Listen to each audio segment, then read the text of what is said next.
మన్యం జిల్లా అంబటి వ్యాఖ్యలపై మంత్రి సంధ్యారాణి తీవ్రంగా స్పందించారు.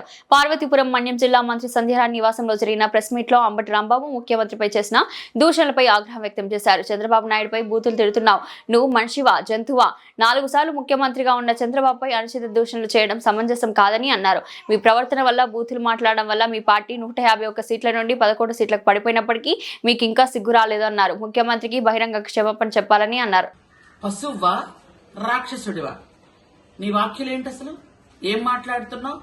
4 సార్లు ముఖ్యమంత్రి అయిన ఒక వ్యక్తిని బూతులు మాట్లాడతావా? అంటే మీకు గత 5 సంవత్సరాలు బూతులు మాట్లాడితే చెల్లిందని కూటమి ప్రభుత్వంలో చంద్రబాబు నాయుడు గారు ముఖ్యమంత్రిగా ఉండగా ఆ రాక్షస లాంగ్వేజ్ ఏంటి? నీ భాష ఏంటి?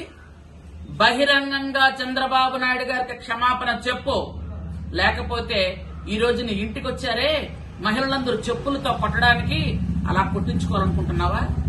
మీకు ఇంకా సిగ్గు రాలేదా? బుద్ధి రాలేదా? 151 సీట్ల నుంచి 11కి పడిపోయారే. ఎందుకు పడిపోయారో తెలుసా మీకు?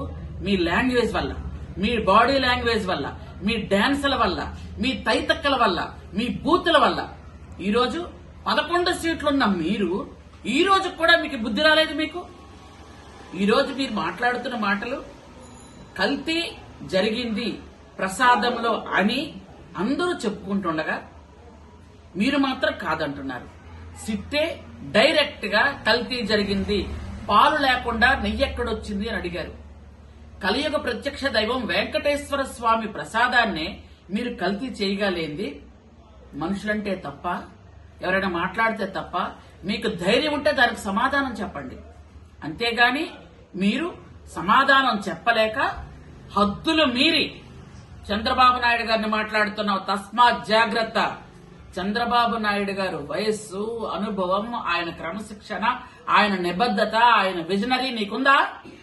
తైతక్కలాడుతావు బయట. నువ్వు మాటలొచ్చా నీకు? అసెంబ్లీలో లాస్ట్ టైం ఏం మాట్లాడావు గుర్తుందా నీకు? నేను సభ్యత ఉన్నదాన్ని కాబట్టి ఆ మాటలు మేము బయటకు మాట్లాడలేము. మళ్లీ చెప్తున్నాను, బహిరంగంగా ఏ నోటితో అయితే నువ్వు చంద్రబాబు నాయుడు గారిని తిట్టావో అదే నోటితో చంద్రబాబు నాయుడు గారిని క్షమాపణ చెప్పకపోతే నువ్వు బయటకు వచ్చి తిరగలేవు. సామాన్య ప్రజలందరూ కూడా రాళ్లిచ్చి చెప్పులిచ్చి కొట్టే పరిస్థితి తెచ్చుకోక. నువ్వు చంద్రబాబు నాయుడు గారిని బూతులు తిడతావా? మీకు అసలు సభ్యత సంస్కారం ఏం లేదా? మీరు మనుషులు కాదా?